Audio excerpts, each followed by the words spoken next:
Селям алейкум, хайрлах шамлар. Добрый вечер. В эфире телеканала АТР. Вы смотрите информационно-аналитическую программу «Бугунь».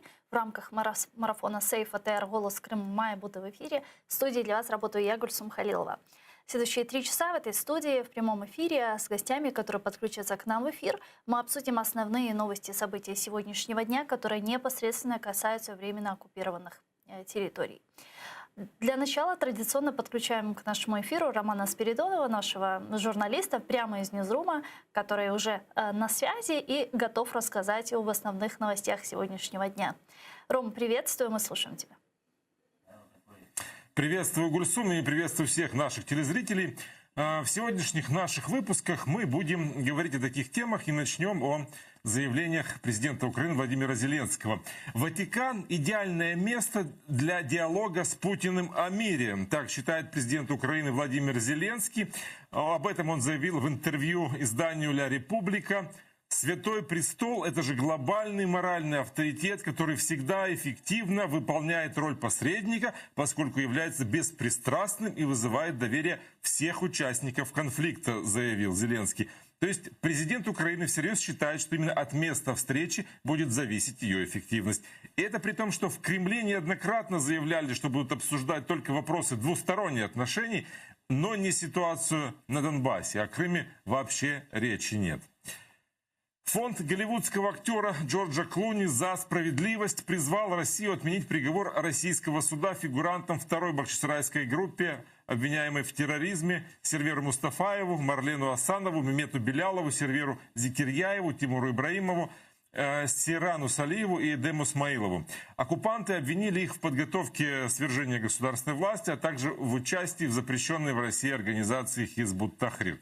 В сентябре прошлого года оккупанты приговорили их к различным срокам от 19 до 13 лет тюрьмы. В фонде проанализировали материалы этого сфабрикованного дела и уверены, приговор незаконный. Россия уменьшает численность своих войск в оккупированном Крыму, но не у границ с Украиной. Об этом заявил председатель Государственной пограничной службы Сергей Дейнеко. Украинская разведка подтверждает, что оккупанты начали частичный отвод войск из оккупированного Крыма, но вот скопление сил и техники на востоке, на восточной границе с Украиной противник не начал ее отвод. Вблизи Воронежа и города Богучар Воронежской области скопление техники остается прежним. По мнению Дейнеко, говорить о том, что Россия отводит все свои войска от границ Украины, пока рано. У границы с оккупированным Крымом тренировались ракетчики. Экипажи тактических комплексов «У» отработали выход на огневые позиции, готовили ракетные пуски по скоплению вражеского десанта, который, по легенде, загружался на корабли и вертолеты. После выполнения условного пуска ракетчики переместились в другой район под прикрытием дымовой завесы. Расскажем также и о ситуации с коронавирусом в оккупированном Крыму, о смертельной аварии с участием скорой на южнобережной трассе и о пресловутой трассе Таврида, которая была перекрыта на несколько часов из-за перевернувшегося грузовика. Вот об этих новостях, но и не только, мы будем говорить сегодня в наших выпусках. Традиционно в 19:00 на украинском языке и в 21:00 на крымско-татарском. Гульсум. Чохсагул Роман, это был наш журналист Роман Спиридонов прямо из Ньюзрума. Я продублирую еще раз для вас. Не пропустите вечерние выпуски новостей «Заман» на крымско-татарском и украинском языках в 20:00 и в 21:00. Ну а мы работаем в прямом эфире на экраны ваших телевизоров. Режиссеры периодически выводят номер телефона +3 8073 419 41 58. Звоните к нам абсолютно бесплатно по Вайберу. Можете присоединяться по скайпу atr.tv, наш адрес. Подписывайтесь на YouTube телеканала АТР. Там мы вещаем как в онлайн-режиме, так и выкладываем самые интересные фрагменты и все наши программы в записи. И подписывайтесь на сайт телеканала АТР, atr.ua. Сегодня ваша подписка там поможет нам продолжить нашу работу на нашем информационном фронте. Но мы переходим к обсуждению вышеупомянутых новостей не только. И этот эфир я бы хотела начать со следующего информационного сообщения. В рамках парламентской ассамблеи НАТО состоялось учредительное заседание группы поддержки Крымской платформы. Об этом сообщил заместитель председателя парламента Руслан Стефанчук. По словам Стефанчука, он призвал участников инаугурационного заседания сосредоточить внимание на формировании широкой стабильной коалиции государств в рамках парламентской ассамблеи НАТО в поддержку Крымской платформи. А подробнее в его цитаті. З огляду на насильницькі демографічні зміни, які продовжує проводити Російська Федерація, мобілізацію жителів Криму в російські збройні сили і тотальну мілітаризацію півострова, закликав учасників засідання продовжувати уважно стежити за ситуацією і вживати дієвих заходів щодо стримування Росії. Ну вот первый заместитель министра иностранных дел Украины Эмине Джепар обсудила с руководством Всемирного конгресса украинцев план адвокации Крымской платформы, сообщают в пресс-службе МИД Украины. Перший заступник міністра зазначила, що з метою демонстрації глобальної підтримки цієї ініціативи надзвичайно важливо залучити до участі в установчому саміті Кримської платформи максимальну кількість держав та інших стейкхолдерів з різних регіонів світу і постійно інформувати світову спільноту про цілі і завдання Кримської платформи. Костянтин Батоський, політолог, директор Агенції розвитку Приазов'я, зараз з нами на прямому зв'язку. Пане Константин, вітаю вас, салям алейкум. Вітаю, добрий день.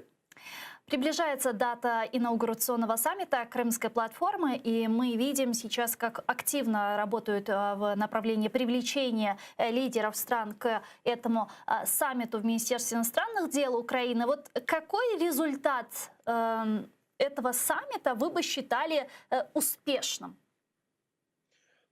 Ну, ви знаєте, по-перше, дуже важливо, щоб цей саміт відбувся сам по собі, і щоб туди були залучені дійсно великі міжнародні гравці, дійсно держави першої ланки, тобто Сполучені Штати Америки, Великобританія та Турція, як от наш сусід і наш партнер. Якщо от лідери цих країн підтримують повністю Кримську платформу і приєднаються до неї, це буде безсумнівний успіх, тому що далі можна вже координувати дії і більш ефективно планувати політику щодо реінтеграції тимчасово окупованого нашого півострова.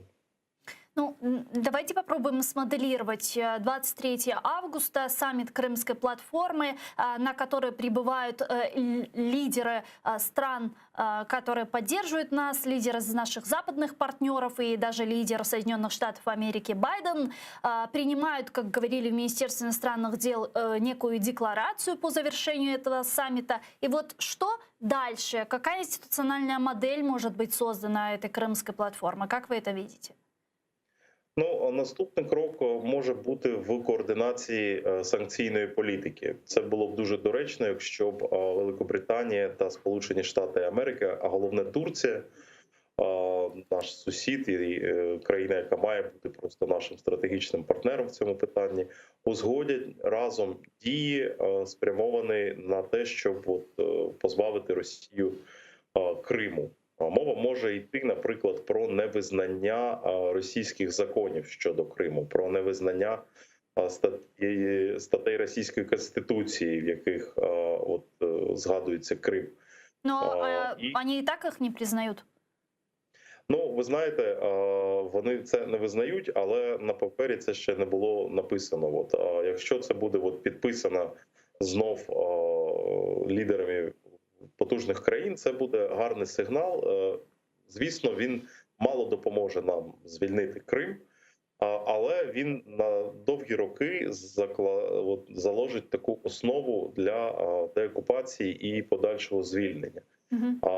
Очікувати чогось більшого, окрім підписаної декларації, звісно, від цього саміту не варто. Ну, после саммита ведь должна быть какая-то рабочая модель создана этой крымской платформы? Вот как вы это видите? Или же вот в год раз будет собираться этот саммит, а лидеры стран будут собираться и обсуждать проблематику полуострова? Или же все же будет создан какой-то некий, и должен ли быть создан какой-то некий формат возможного нормандского формата, только уже по Крыму, где ограниченное количество участников будет обсуждать проблему Крыма и деоккупацию полуострова? Ну, то есть хоть какие-то институциональные модели после этого могут быть созданы? Ну, навряд чи це призведе до створення от якоїсь організації там з офісом. Я думаю, цього не відбудеться. Дуже гарно, якщо буде координація от на рівні власне політик. Звісно, як ідея максимум, ми маємо прагнути, щоб до цієї платформи приєдналось ціла низка країн. Чим більше, тим краще. Але ми також маємо пам'ятати, що Росія може використовувати цю платформу в своїх інтересах. Може казати, що дивіться, хто туди приєднався. Ну ми ж ці країни всі знаємо, це ж наші, у них зараз є цікаве поняття, ці недружні до нас країни. Ось це ж всі недружні до нас країни, вони всі русофоби, ми так і знали. Тобто ми маємо розуміти, що навряд чи з цієї ініціативи вийде якийсь от повноцінно діючий орган, але маємо, от знов-таки, я повторюсь, робити все, щоб країни узгоджено вводили і так змикали кільце навколо Росії, санкційне кільце. Якщо це буде Турція зі Сполученими Штатами, це буде дуже здорово. Я нагадаю, що в Турції досі, наприклад, Росія постачає зброю протиповітряну і будує атомну станцію. От якщо, наприклад, от будуть санкції на ці проекти накладені, це вже буде успіхом. Це вже буде нормальним таким кроком, спрямованим на боротьбу з Росією. А учитывая довольно сложные взаимоотношения Турции с Европой, с Соединенными Штатами Америки, можно ли ожидать от Турецкой Республики введения подобных санкций?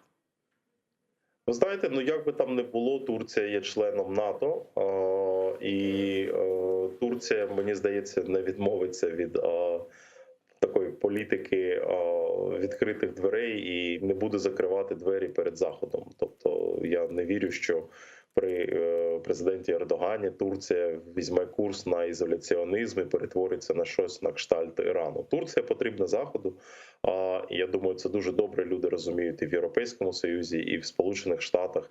Так само, як і той факт, що президент Ердоган є гравцем, таким от є авторитарним лідером, але ж, як то кажуть в Америці, сукин син, але наш сукин син. Скажите, вот исходя из ваших слов, я понимаю, что вы не рассчитываете на то, что Россия согласится участвовать в этой крымской платформе и примет в ней участие, хотя в Министерстве иностранных дел неоднократно заявляли, что Россию все же приглашать будут. Ну, я вірю, що наша МЗС надійшле їм запрошення, але ж, звісно, їх власні закони просто забороняють участь в таких саме заходах. Тобто ніколи, поки діє режим Путіна, звісно, жодна офіційна особа з Росії не прийме участь. І дуже цікаво, до речі, буде подивитися, як себе повадять представники російської опозиції, хто з них підтримує цю платформу і хто з них може навіть в якомусь особливому статусі відвідає її засідання, тому що це теж було потужним сигналом. Мне интересно, российская оппозиция — это кто? Это что? Это что-то из серии Навального?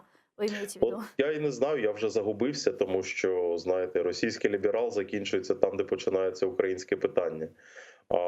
Чи і Крим на вопросі. Угу. Абсолютно. Тому давайте подивимось, бо це нам теж важливо знати. Ми б хотіли би працювати зі справжньою російською опозицією, яка розуміє, що проблеми почались саме в 2014 році, і що ситуація має бути просто відіграна назад, і Крим має бути повернутий Україні, а Донбас має бути деокупований. З такими силами ми маємо співпрацювати. Россия начала частичный отвод войск с территории временно оккупированного Крыма. В то же время отвод российских войск от восточной границы Украины в Воронежской области так и не наблюдается. Об этом заявил глава Государственной пограничной службы Сергей Дейнеко. Вот что он сказал, предлагаю вместе послушать. Після анонсованої заяви міністра оборони Російської Федерації Шойгу про те, що з 23 квітня вони почнуть відведення військ, дійсно наша розвідка спостерігає, що процес цей частково розпочато. На даний момент ми бачимо цей процес на території тимчасово окупованого Криму. В России оценили возможность начала новой войны на Донбассе. Глава Министерства иностранных дел России Сергей Лавров сказал, что войны на Донбассе можно и нужно избежать. Вот его цитата. Если это зависит от нас и от ополченцев, насколько мы можем понимать их принципиальные подходы, то войны можно и нужно избежать. Пане Константине, еще недели назад, буквально 1,5 недели назад, все гадали, Россия нападет на Украину, начнется новое полномасштабное вторжение или будет инкорпорация Беларуси в Россию. Ни того, ни другого не случилось. И сейчас вопрос, а что будет, трансформировался в вопрос, а что это было? Вот как вам кажется, что это было? Це була демонстрація сили в першу чергу, а в другу чергу це все ж таки була операція по переобладнанню військ. Тобто, напевно, разом з маневрами туди щось завезли, якесь озброєння в Крим, розмістили там вздовж наших кордонів багато нового озброєння. Тобто це була така і логістична операція, і шантаж в першу чергу Заходу, тому що Захід ніяк не реагував на Володимира Путіна, а після того, як почались ці маневри, він отримав дзвінок від американського президента, і таким чином він нагадав про себе і зміцнив позиції, навіть незважаючи на відвід. Я впевнений, що вони тільки зміцнили свої позиції як в Криму, так і вздовж наших кордонів. Вони всіляко намагаються показати, що для них війна з Україною – це опція, це варіант, вона лежить на столі. І якщо щось піде не так, то вони, власне, можуть задати удар по нам. Насправді, якщо ви згадаєте першу війну в Персидському заливі на початку 90-х, то Ірак не міг, звісно, воювати з Сполученими Штатами, але він бомбардував Ізраїль і скидав свої ракети на ізраїльську територію. Росія, вона себе повадить саме так, як Ірак. Вона не може воювати напряму зі Сполученими Штатами, але вона показала, що може окупувати, налякати сусідню країну. І мені дуже шкода, що, наприклад, у нас в Офісі Президента вважають, що відвод військ – це була заслуга Володимира Зеленського, наприклад, а не политика стосунків Росії з Америкою. Хорошо, если мы говорим о том, что это была демонстрация, блеф, игра мускулами, можно называть как угодно, да, шантаж и так далее, то сейчас мы видим, по крайней мере, с Крыма, как сообщают в Госпогранслужбе, Россия отводит свои войска. Тогда чего добился Путин этим всем? Він, насправді, він повернувся трошки в порядок денний, він призначив зустріч, нібито підтвердив можливість зустрічі з американським президентом влітку. Це саме те, чого він прагнув. В нього такий синдром дефіциту уваги, коли ніхто в світі не звертає на нього увагу, він майже як лідер Північної Кореї, як інші диктатори, починає бряцати зброєю і рухати свої війська. Относительно телефонного звонка Байдена, многие аналитики расценивают этот телефонный звонок как предупреждение Путину в случае дальнейшей эскалации и так далее, что тот заплатит огромную цену за это. И многие американские чиновники эту фразу также подтвердили после телефонного звонка Байдена. Как вы думаете, что это было? Это было все же давление или Путин каким-то таким образом, брецанием, шантажом и так далее просто добился того, что Байден ему позвонил? И это было рассчитано, собственно, на его внутреннюю аудиторию. Ви знаєте, тобто цей «хто перший зморгнув» – це, власне, російський наратив. Це вони, звісно, намагаються з цієї ситуації висмоктати якомога більше великих перемог для себе. Але з точки зору міжнародної політики не сталося нічого екстраординарного, абсолютно. Дуже добре, що адміністрація Байдена налаштована до Росії значно більш радикальніше, ніж, наприклад, адміністрація Барака Обами в 2014 році, коли пан Байден був на посаді віце-президента. І дуже добре пам'ятає, як адміністрація Барака Обами не дуже правильно зрозуміла тоді ситуацію з Росією, як вони, по суті, прогавили анексію, початок війни. І я думаю, що вони про це, звісно, ніколи не скажуть, але вони зробили висновки, і вже от таким чином Сполучені Штати не будуть себе повадити. Потім було втручання Росії в американські вибори, потім були доведені факти отруєння і політичного переслідування опонентів, я маю на увазі Навального. Все це от воно робить позицію Сполучених Штатів. Вони просто змушені реагувати на це жорстко. Вони не можуть просто от запропонувати перезапустити стосунки, натиснути на кнопочку і все забути. На жаль, це вже персональна історія. Це вже персональна історія, оскільки демократична партія і президент Байден, вони знають, вони не те, що впевнені, вони чітко знають, що Росія втручалась в вибори в Америці, розпалювала конфлікт в Україні і є загрозою. І, власне, американський президент назвав Путіна вбивцею. І від своїх слів, звісно, він не буде відмовлятися і не буде потім після зустрічі казати, що зазирнув Путіну в очі і побачив там невинне дитя. Таке, звісно, такого не відбудеться. А зачем йому нужна ця встреча з Путіним? Він просто реагує, бо це відповідальна політика. Якщо ти бачиш, що твої дії можуть спричинити або не спричинити хвилю насильства або війни, ти просто мусиш на це реагувати. І це перша причина. А друга, все ж таки, ми зі Сполученими Штатами маємо особливий статус стосунків. Ми є союзником. І це великий статус.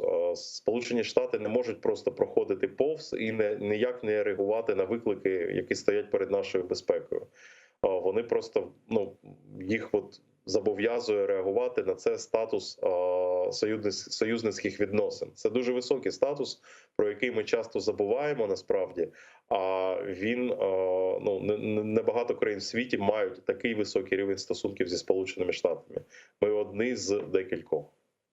Дякую вам дуже, пане Константине. Чохсагу у нас Константин Батоський був з нами на прямому зв'язку. Політолог, директор агенції розвитку Приазовья.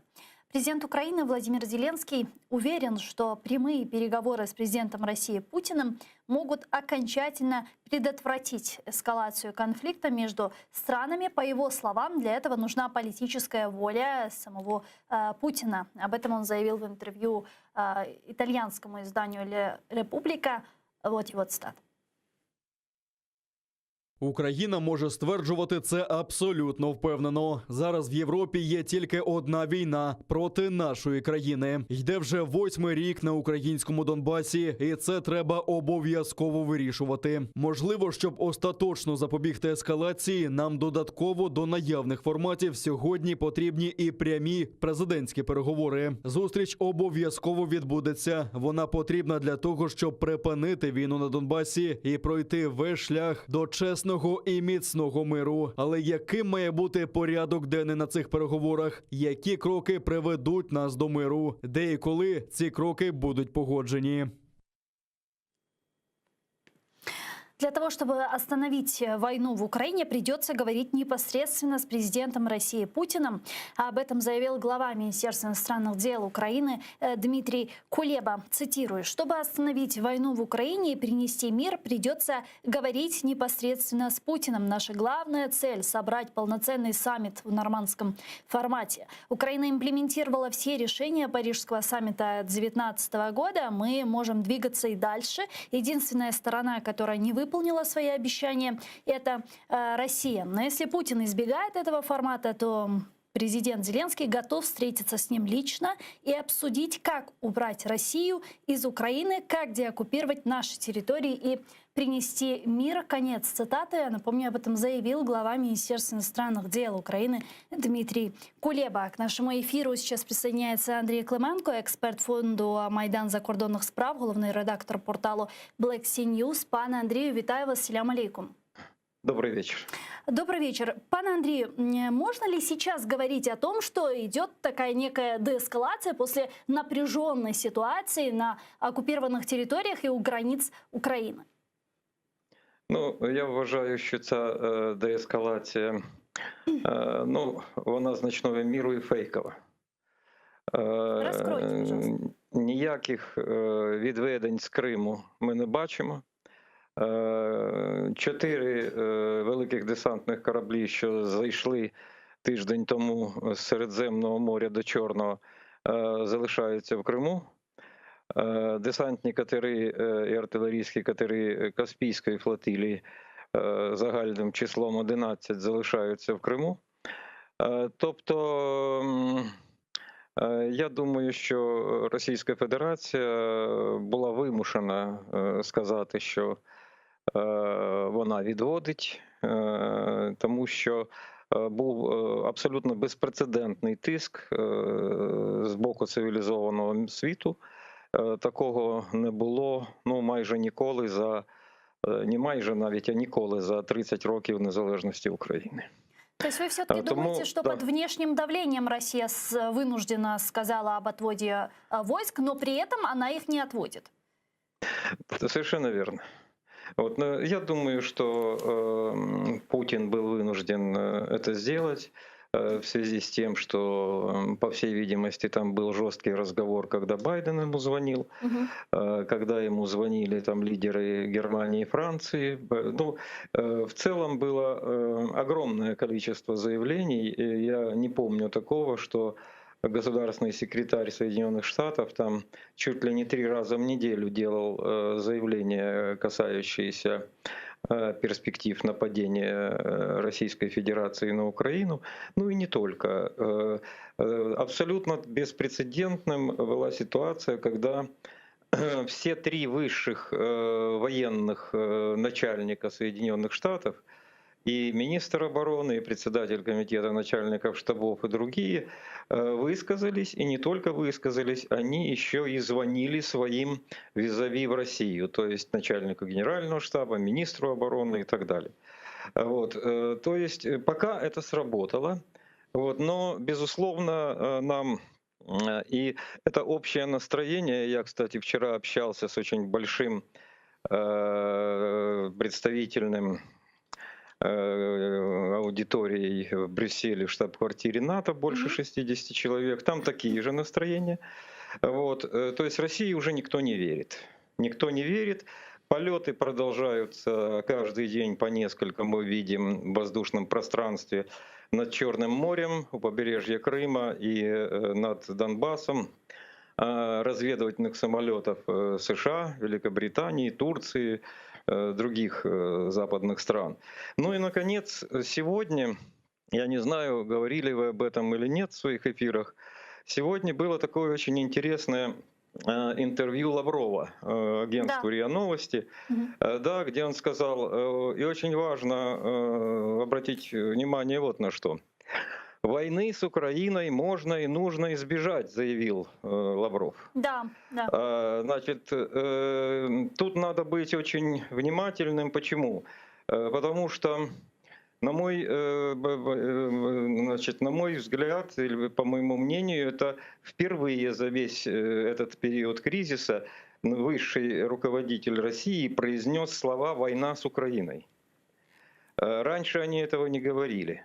Это значит, что это у них в головах, и это значит, что расслабляться нам ни в коем случае нельзя, и я думаю, еще долго будет нельзя, имея такого соседа. Пока существует путинский режим или если за путинским режимом придет нечто подобное. То есть угроза возможного полномасштабного вторжения России в Украину сохраняется. Но вот Безусловно. Да, мне интересно, а вот с какой целью? И так сложная ситуация, в самой России сложная ситуация, санкционное давление, внешнее давление и так далее. При этом есть как бы минские договоренности. Для Путина это очень выгодная история. Маневрируй не хочу. Зачем усугублять ситуацию войной? Ну, я не специалист по проблемам Восточной Украины и оккупированных территорий. Вот, я могу только сказать следующее. Еще в конце прошлого года мы небольшой группой экспертов разговаривали с министром иностранных дел Украины Дмитром Кулебой. И я там высказал прогноз, что, хотя я и не специалист, глубокий специалист по востоку Украины, вот, но я чувствую, что там готовится в той или иной форме аннексия.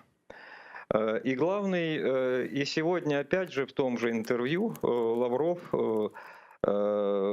прокомментировал вероятность вооруженного конфликта в свете того, что в Донбассе уже более полумиллиона жителей получили российское гражданство. То есть у них как бы есть кого защищать в их, так сказать, представлении, и есть прогнозы, что до конца года их будет до миллиона.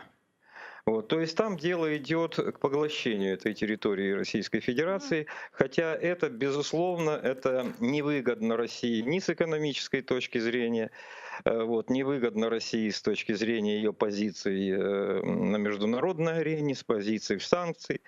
Вот. Ну, что поделаешь, империя должна расширяться. Империя должна расширяться, империя должна захватывать новые территории, подчинять себе пограничные территории. Значит, и с этим придется жить. А насколько перекрытие пролива, Керченского пролива России сейчас связано с вот этой вот накаленной обстановкой? И о чем это говорит? Ну, я так скажу. Вообще причиной вот этого обострения их несколько. И вы просто спрашивали меня, я не ответил полностью на этот вопрос. Я думаю, что целый ряд действий, которые совершила украинская власть именно в этом году, с начала года, они привели к тому, что Россия пошла ва-банк. Ну, во-первых, очень успешно начала развиваться, расширяться идея Крымской платформы. Это правда. Была очень активная работа Министерства закордонных справ, президента, значит, членов команды президента международной. И начала складываться такая ситуация, что вопрос Крыма, который Россия считает снятым с повестки дня, он начал в эту повестку очень мощно возвращаться. И, конечно, если будет проведен такой саммит, если он будет проведен на высоком уровне, вот, то это будет очень серьезное поражение России в том, что касается темы Крыма. Наконец, было принято целый ряд документов, например, в конце прошлого года стратегия национальной безопасности. В начале этого года, следом за стратегией деоккупации Крыма, была стратегия обороны Украины принята, стратегия защиты прав человека. Везде в этих документах Россия называется врагом. И это тоже впервые за 7 лет, уже 8-й год оккупации Крыма, к сожалению, впервые. И мне совершенно непонятно, значит, почему до президента Зеленского предыдущий президент торпедировал любые попытки, значит, принимать такие решения. И, наконец, фактор воды. Безусловно, фактор воды. Мы уже скоро будет 3 года, через месяц, как мы в каждодневном режиме мониторим ситуацию в Керченском проливе в Азовском море. Мы изначально ее связывали с темой поставок воды в Крым по Северокрымскому каналу. Почему? Потому что, ну, если анализировать, ну, как и вы, журналисты, телевизионщики, и не только, как и мы, журналисты и аналитики, анализируем, да, там совпадение нарративов, совпадение содержания информационных сообщений российских СМИ с действиями. То есть мы видим, что как только начинается на информационном поле обострение темы, возврат в острых формах к теме воды, вот, так сразу начинаются какие-то параллельные действия. Увеличивается время удержания коммерческих судов в Керченском проливе, тех, которые идут в наши порты, ну и так далее. То есть при этом нужно понимать, что тема воды, она нерешаема, по крайней мере, в ближайшие 2, 3, 4 года, несмотря на все широковещательные заявления там, российских и крымских вождей. Вот поэтому фактор воды, он также вот в этом блоке причин, почему Россия угрожает Украине войной. То есть это такой механизм давления? Безусловно. А могут ли они пойти войной, чтобы обеспечивать водой Крым через Северокрымский канал? Безусловно. И я думаю, что вероятность этого... Ну, серьезные эксперты военные, я не отношусь, значит, к военным экспертам, поэтому я просто доверяю мнению своих коллег, значит, которые в этом глубоко разбираются. Вот. Я сам, как аналитик, так сказать, более широкого профиля, я допускаю вероятность, что вероятность этого, она более 50%. Тем более, что существующими... Понимаете, в чем дело, в чем главный риск? Вообще-то разблокировать подачу воды по Северокрымскому каналу – это спецоперация, которую можно решить отрядом спецназа воздушно-десантных войск, например. Вот. Эта операция может быть проведена в течение нескольких часов или дней. И если она не получит сразу же вооруженного отпора достойного, ну представьте себе, они высадились, так? Где-то на этом протяжении, значит, ликвидировали плотину, которая держит воду. Сейчас ее держит вот эта самодельная плотина, которую в свое время построили, да, там на 91-м километре Северокрымского канала волонтеры и местные фермеры. Вот, и ликвидировать плотину, которая за КПВВ «Каланчак». И вода пошла. И никто не закроет ее в районе Новой Каховки. Почему? Потому что без воды тогда останутся южные районы Херсонской области, без полива. Вот. Ну и хорошо, они захватили, стали там, вот как на вышках, которые в Черном море, они Черноморнефтегаза они захватили, да? Или как в Крыму. Вот вошли они в течение нескольких дней, и как ты их потом выковыряешь оттуда без войны? Хорошо. Вот, да, будут, значит, санкции, будут, значит, осуждения обеспокоенности мирового сообщества, но воевать никто за нас не будет. Не будет. Нам дадут оружие, значит, на Россию наложат очень жесткие санкции, но воевать придется нам. Пан Андрей, вот такой вот маленький вопрос, буквально минутка у нас осталась. Хорошо, предположим, что провели спецоперацию, зашли, стоят, а сама инфраструктура Северокрымского канала, она может позволить пустить воду? Ведь 7 лет там ничего не было. Ну там само ложе Северокрымского канала, оно может пропустить воду. Значит, что касается там состояния насосных станций, которые расположены там, например, там от Армянска и на этом участке там до Джанко и дальше, мне трудно сказать, есть разная информация, но опять-таки я думаю, что это решаемая проблема, причем решаемая достаточно быстро. Дякую вам, пане Андрію. Чохсагл у нас Андрій Клименко был с нами на прямой связи, експерт фонду «Майдан закордонных справ», головный редактор порталу Black Sea News. К нашему эфиру сейчас присоединяется Ігор Романенко, генерал-лейтенант у відставці, заступник начального генштабу ЗСУ, кандидат військових наук. Пане Ігорю, вітаю вас, салям алейкум. Салям алейкум.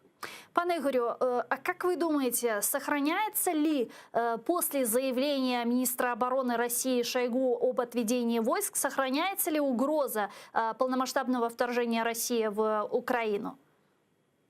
Безусловно, они тратили колоссальные деньги, осуществляли подготовку и перебрасывали войска, вооружение не только с западного и южного военных округов, но и с центра России, даже с Дальнего Востока. И поэтому впустую, значит, сосредотачивать войска, не осуществили до конца пока задуманное, но под воздействием, значит, Путин добился, по крайней мере, того, что с ним начали разговаривать, и добился того, что Байден предложил встречу, и наш президент предложил встречу. Поэтому просто теперь снова отводить колоссальные деньги, они на это не пошли. Они частично отвели войска и вооружение, авиацию перелетела, потому что это быстро, можно и вертолеты. А остальные войска отвели в лагеря, значит, и пока остаются там, в общем, с таким по разным местам, но с возможностью от суток до недели, по крайней мере, за неделю они на текущий момент могут все вернуть на свои места. А это значит, что будет тогда иметься возможность вести локальные войны, не говоря уже о повышении интенсивности ведения боевых действий по линии разграничения. Вот по тем количествам, там 110, где-то 100-110 тысяч, значит, возможностей на широкомасштабную нет с таким количеством, но смотря как ее проводить. Можно же первый эшелон сначала ввести в действие, а потом еще собрать 1150. Они проводили, и такие возможности у них есть. Учения они проводили несколько лет назад, собирали определенное, достаточное для начала широкомасштабной войны количество войск, поэтому особых иллюзий питать не надо, поэтому разведка наших союзников осуществляет этот контроль.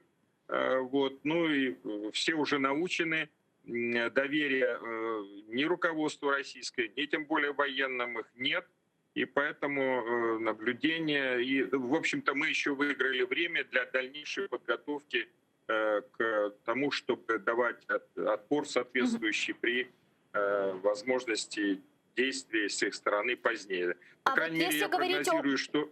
О возможности новой агрессии, извините, я вас перебила. Оцените, пожалуйста, боеготовность украинской армии. Насколько мы готовы и готовимся ли сейчас к возможному полномасштабному вторжению или локальному более вторжению?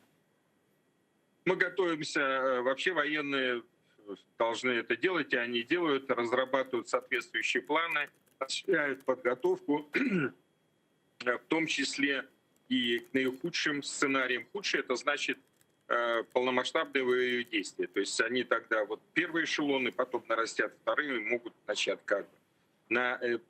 вот сейчас на это не решились. И как раз это ответ тоже на ваш вопрос, потому что уровень подготовки, моральная обеспеченность, уровень выучки, всесторонняя поддержка наших союзников в разном плане, значит, все это позволило сделать таким образом, что Путин не рискнул перейти ту красную линию, о которых он там говорил. То есть он говорил, что он будет принимать решения, где, когда, по каким обстоятельствам их нарисовать, а то, что нарисовала Украина со своими союзниками, он ее не пересек. Это важный момент, и он позволяет выиграть время для дальнейшей подготовки, что сейчас и происходит. В последние 2-3 недели мы видели консолидированную позицию наших международных партнеров в поддержку Украине. Многие страны заявили о своей поддержке, в НАТО сказали, что поддерживают Украину и так далее. Но это слова, да, мы понимаем, что это пока что слова, но в случае, не дай бог, какой-то открытой явной агрессии, на какую практическую, как вы думаете, именно на практическую помощь наших западных партнеров мы можем рассчитывать? Во-первых, это были не только слова. Они за это время помогали, значит, отчасти финансами, дополнительные средства выделили, соответствующими вооружениями и так далее. Уровень тренировок, расширять спектр этих тренировок и участие их инструкторов, и так далее. Про все тут говорить нет возможности и целесообразности. Но надо четко понимать, в вооруженных силах Российской Федерации армия по количеству, там, обеспечению, ну, за исключением, так сказать, возможности ядерной, может быть, она занимает в мире сейчас 4-е место после американской, китайской и индийской. И по финансированию, да, там за 60 миллиардов долларов, то есть все три государства и вооруженные силы этих государств имеют большее количество выделяемых средств и лучше, скажем, обеспечение. Хотя по индийской сравнению армии в сравнении с российской есть вопросы, но китайская уже выходит вот на общий такой потенциал, видите, на 2-е место. Вот, поэтому надо четко понимать, что вот такая армия вооруженных сил Российской Федерации, у нее значительные преимущества по количеству, ну и с качеством определенным в летательных боевых аппаратах, самолеты, вертолеты боевые, не только и транспортные, обеспечивающие, в бронетехнике. И после захвата, оккупации Крыма, значит, по корабельному составу, по силам военно-морских, ну, у них военно-морской флот. Вот по этим направлениям, если у них есть серьезные преимущества, значит, нам необходима то есть помощь по вооружениям, то есть средства противовоздушной обороны. Почему глава администрации президента заявил, Ермак, господин, значит, затем... Как? Про Патриот. Совершенно верно. Причем Патриот — это модификация ПАК-3, так называемая, которая бы имела возможности противоракетные. Угу. Потому что россияне расположили «Искандеры», бригады свои вот на востоке, дивизионы выдвинули вперед, накрывают Киев, ну и так далее. То есть нам нужны не просто средства противовоздушной обороны, зенитно-ракетные комплексы, а те, которые могли бы уничтожать их ракеты. Затем нам нужны противотанковые средства. Это то, что дважды американцы предоставляли «Джавелин». Изучаются дальше эти вопросы по поставкам, то есть против бронированной техники и противокорабельные. У нас «Нептун» только мы, так сказать, начинаем, разворачиваем все это, приняли на вооружение, нужно время. А оружие это нужно уже сейчас. Поэтому вот мы сделали запрос, но немцы не очень нам в этом помогают. В основном, как мы знаем, помогают американцы, британцы, турки, поляки, литовцы, канадийцы. Ну вот где-то такие в первую очередь и страны. Почему президент поднимал вопрос, что включать в какую-нибудь платформу страны по Донбассу, такие как США, Британию и Канаду. То есть от такое состояние. Дякую вам дуже, пане Ігорю. Чохсагл у нас. Ігор Романенко був з нами на прямому зв'язку. Генерал-лейтенант у відставці, заступник начального генштабу ЗСУ, кандидат військових наук. А сейчас к нашему эфиру присоединяется Андрей Сидельников, лидер международного руху «Говорите громче», российский политичный иммигрант. Пане Андрію, вітаю вас, селям алейкум. Да, здравствуйте. Здравствуйте. Президент Украины Владимир Зеленский уверен, что прямые переговоры с президентом России Путиным могут окончательно предотвратить эскалацию конфликта между двумя странами. И сейчас всерьез обсуждается возможная встреча Зеленского с Путиным. По крайней мере, Зеленский выразил такую готовность. И более того, сегодня стало известно, что он не против провести такую встречу в Ватикане. В Ватикане, да. Да, насколько это вероятно и кому эта встреча может быть выгодной? Ну, я не считаю, например, что эта встреча решит все проблемы. И здесь просто нужно учитывать, что, во-первых, в последние годы, да и вообще, в принципе, постоянно путинский режим, он, во-первых, ну, мягко говоря, обманывает не только западные страны, западных партнеров, и вообще, собственно говоря, по дипломатической линии у нас теперь принято заниматься шпионажем, а не дипломатией, как мы видим уже и высылкой этой всей, значит, братьи СВРовской из-за границы, из дипломатических представительств, посольств и консульств. Вот. Такая встреча на самом деле возможна, я считаю. Что касается Ватикана, ну это сложно, опять можно любую точку зрения говорить. Я вообще предлагал, уже высказывался на эту тему, я предложил как традиционно нейтральную страну, это Швейцарию взять, ну, в общем-то, которая не связана вот этими четырехсторонними переговорами, которые проходят в Минске, или проходили в этой встречи, да, значит, Германия, Франция, Россия, Украина. Ну вот, какие-то последствия от этой встречи вряд ли будут существенны, потому что российская сторона привыкла в последние годы заниматься шантажом, прямыми угрозами, либо это вот диверсионные работы, которые происходят в Европе, ну, естественно, и в Украине в том числе. Поэтому я бы никаких действительно не ждал бы таких решений, но встречаться необходимо, наверное, все-таки, да, чтобы в очередной раз услышать стороны, позиции друг друга, хотя, мне кажется, позиция Украины настолько сильна в этом плане, что и мировое сообщество выступает на стороне Украины в данном вопросе, потому что мы все прекрасно знаем, что Крым аннексирован был в 2014 году, и мировое сообщество не признает эту аннексию, и, собственно говоря, большое количество проблем, если, не знаю, ваши зрители в курсе, в России, те люди, которые утверждают, что Крым — это российская территория, во-первых, они поощряются, да, а те, кто утверждает на основании международного права, что Крым — это все-таки Украина и никак не Россия, они преследуются и подвергаются уголовному преследованию за это. Ну вот, ну здесь за границей мы, конечно, можем открыто говорить собственно, о всех вопросах, и у меня все эти годы, во-первых, никаких сомнений не было, что Крым, как и было, так остается украинской территорией, но, к сожалению, да, сейчас аннексирован, значит, Россией, и, в общем-то, здесь, в этих переговорах, мне кажется, будет главное Москва давить на то, чтобы дали ввод в Крым. Да? На этот момент, на мой взгляд, на украинской стороне и президенту Зеленскому ни в коем случае не нужно соглашаться.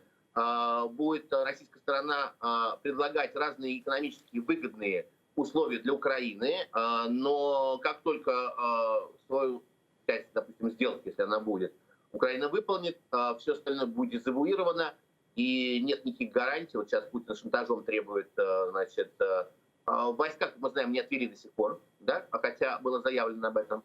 Ну вот, и в любой момент, на самом деле, вот этот шантаж может вернуться, даже если условия, которые будут выполнены там и западными странами, в том числе и Украиной, который заявляет Россия, то через какое-то время, там, через несколько месяцев, через полгода, даже через год, все может повториться и заново начинать. Зачем это нужно?